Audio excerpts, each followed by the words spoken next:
Good morning, afternoon, evening, whatever time of day you may be watching this. I'm Tim Cermak, and I'm a maple syrup farmer.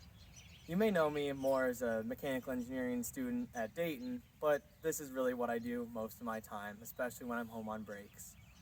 Today, for this reflection, I would like to talk to you about some aspects from farm life that have really impacted my spiritual life. Our farm is a maple syrup farm, and we're kind of wrapping up our season here. It's a very good analogy for Lent. With maple syrup farming, we do a lot of preparation, and then it all comes up to harvesting for a short season, which culminates towards the end of what we're getting to right now.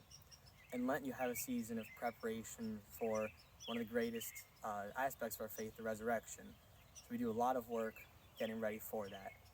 I'd like to do this also because we've been on spring break for a week, so you may have slacked off or gotten into a different routine, whatever it might have been. I'm sure you all had a really good time. I did too, and I know it can be really hard to stick with your normal prayer routine or penances, whatever you may have been doing at school when you go on a trip with friends or back home with the family. All kinds of things change.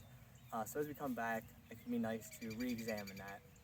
So with the farm, as we wrap up this season, we reflect on things that we did right, things that we did wrong, what we can do to prepare for the next harvesting season.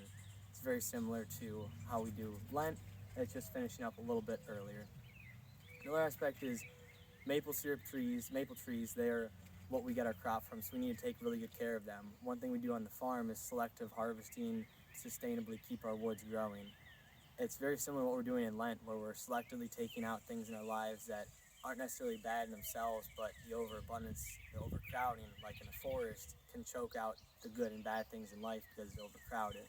So by selectively cutting out trees when we get to the end of their life or get disease, things like that, it helps the other ones continue to grow and live a really long time, make a good crop of maple syrup for us. It's always blown my mind the amazing things on our farm that directly relate into the Catholic faith. I'd like to leave you with some words from Fulton J. Sheen. I've been reading his book, The Priest is Not His Own, during this Lent. Just a really good reminder of how we can sacrifice and step up our game wherever we've been at this Lent. If we need to reevaluate what we've been doing, or if we changed our plans during spring break, things like that, let's think about what we can do better.